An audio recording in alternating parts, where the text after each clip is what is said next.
ñu xam ne président de la république jël na ay mesures yoo xam ne ni dafa dëppoo ak situation actuelle u xeex bi ñuy xeex coronavirus. Ministre des transports war a jël ay matuwaay ci transport pour dëppale léegi exploitation bi nga xam ne ñu ngi koy def ci transport ak li nga xam ne mooy situation actuelle bi. moo tax ñu ngi saluer bu baax mesures yooyu nga xam ne président jël na ko di rafetlu aussi mesures yi nga xam ne ministre de l'intérieur jël na ko léegi pour arrêter li ñuy wax transport interurbain de voyageurs. loolu nag li ñu ko mën a feeloo ci mesures yooyu moo ñu jël ay mesures yu am solo ci exploitation bi nga xam ne moom la ñuy def ci oto yi. moo tax ñu ne léegi oto yi xam nañu dafa am ay carte grise yu ñuy affecté ay place ci oto yi moo xam oto transport privé la yaa xam oto transport public la mais oto bu nekk ci sa carte grise wax nañ la ne nangami place nga yeb place yooyu dañu koy wàññi à moitié maanaam bu dee oto boo xam da ngay def 35 places léegi 12 places ngay def wala lu wàcc ci wàcc bi bu dee oto boo xam da ngay def 20 places léegi 10 places ngay def bu dee 25 12 places ngay def bu dee 35 dañ koy diviser par 2 ainsi de suite. taxi yi nga xam ne aussi dañ nekk taxi urbain di daw amoon ci seen carte grise 5 places autorisées taxi yooyu léegi ñetti places la ñuy def y compris place su conducteur bi maanaam day jël ñaari client plus kuy dawal muy ñett. oto yi nga xam ne aussi ay oto jàmbur lañ maanaam defuñu transport public mais transport privé la ñuy def nekk oto 5 places ñooñu aussi mesure boobu dañ leen koy appliquer maanaam mënatoo yeb ci sa biir oto lu ëpp ñetti nit ak chauffeur bi. loolu aussi baax nañu préciser ko oto yi dëppoo ak oto yi def transport public aussi te nekk oto transport privé même mesure yi lañ leen di appliquer. ñu wax ne aussi pour protéger citoyens yi ak usagers yi ak transporteurs yi képp ku dugg ci oto buy def transport public wala transport privé ñaan nañu la pour nga def masque parce que loolu moo lay aar mooy aar ki nekk ci biir oto bi mooy aar aussi askan bi. beneen mesure boo xam ne am na solo mooy ci transport de marchandise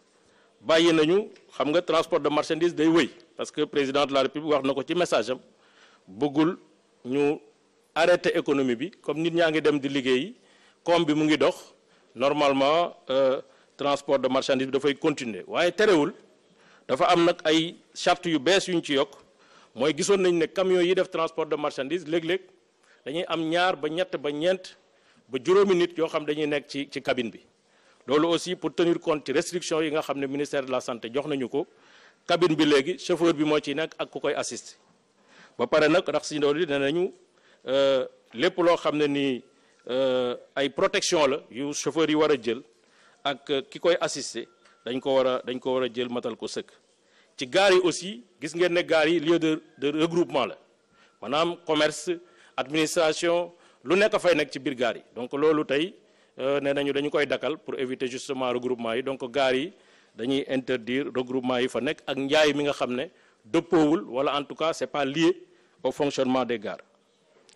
ci autoroute yi wax nañu aussi ñi nga xam ne ñoom ñooy doxal autoroute yi ñu gën a góorgóorlu ci cet gi ak cetal gi gën a protéger seen personnel di leen jox ay masques ak ay gants mais gis nañ ne aussi ci autoroute bi léeg-léeg dafay am transaction manuelle yu bare ci carte yi ñuy jokkalante mais aussi ci monnaie bi ñuy jokkalante donc loolu aussi wax nañ leen ñu jël ci ay matuwaay ba nga xam ne ñu koy def dañuy sol ay gants def ay masques ba transaction yi nga xam ne mooy nekk ci autoroute bi du indi ay tolof-tolof loo xam ne dina gaañ doomu aadama ci jamono yi ñu toll. may wax na nag gis ngeen mesures yooyu yëpp ñu jël def ko ci benn arrêté tënk ko dina nekk lu métti particulièrement fii ci Dakar nga xam ne Dakar transport bi dafa xaw a sooxe maanaam offre de transport dëppoowul ak demande de transport bi nga xam ne moom mooy une demande très forte ba ngeen gis sax phénomène yi ci am yëpp développement taxi clandestin yi di am ay gares routières flottantes di am léeg-léeg sax surcharge wala surnombre pour être plus précis di am donc loolu wax nañ leen ne danañu ko xeex danañu ko dakkal woot naa ci police ak gendarmerie ak képp koo xam ne yoon may na la kattan ci loolu nga war ko xeex ba nga xam ne tey conditions yi ñu nekk ay war gaynde ay allo Dakar ay horaire yooyu yëpp dañ koy arrêté gaar yi tamit nekk ci ay endroits officiels yoo xam ne c'est des endroits assainis bu am hygiène bu am sécurité boo xam ne fa la nit ñi di yéege ñu mën a xool fan la ñu yéege ak fan la ñu wàcc parce que nag jamono moo laaj loolu aussi moo tax may demander ñi nga xam ne ñoo nekk ci autoroute nekk ci transport nekk ci service de transport yi demander aussi usagers yi lii nga xam ne def nañ ko te mu dëppoo li nga xam ne mooy sàmm suñu wér-gu-yaram ñun ñëpp nañ ci tënku ba mu am benn faay te loolu mooy may ndam société bi loolu mooy may ndam aussi ministre de la santé ak personnel de santé bi nga xam ne guddeeg bëccëg ñu ngi nekk di xeex pour coronavirus jóge fi mesures yooyu yëpp nag bu amee dinañ xam ne effectivement bu offre bi wàññee ko tarif yi maintenir parce que wax naa ne mesures yi yëpp warul indi benn augmentation de tarif dina am nag ay sooxe ci transport opérateurs yi ko doon am fukk boo moytul juróom ngay am te loolu dinañ ko prévoir parce que def nañ benn comité de veille boo xam ne nii ñoom ñëpp ñu ngi ci biir waa AFTU ñu ngi ci biir syndicat transport ñu ngi ci biir opérateurs yaa ngi ci biir usagers yi ñu ngi ci biir pour ñu mën a saytu perte boobu nan lay toll ci gare routière yi saytu ko ci AFTU saytu ko ci taxi AIBD yi saytu ko ci lépp ba nga xam ne incha allah comme président taxawal na kuréel gu mu tuddee ak fond bu mu tuddee force Covid 19 ko loolu bu ñu koy saytoo ba pare dinañ ko jox ministre de l'économie jox ko ministre des finances pour ñu xool secteur bi nan lañ leen di mën a jàppale ba ñu sàmmonteeg li nga xam ne mooy tëralin yu bees yi xanaa di gërëm ñëpp di sant ñëpp di ñaan nag lii ñu taxawal ñun ñëpp ñu dugal ci suñu loxo jàppale ci président jàppale ministre de la santé jàppale gouvernement bi ba nga xam ne li ñuy tiit mooy transporter virus Covid 19 bi du am incha allah ñu ngi gërëm ñëpp di sant ñëpp salaamaaleykum wa rahmatullah.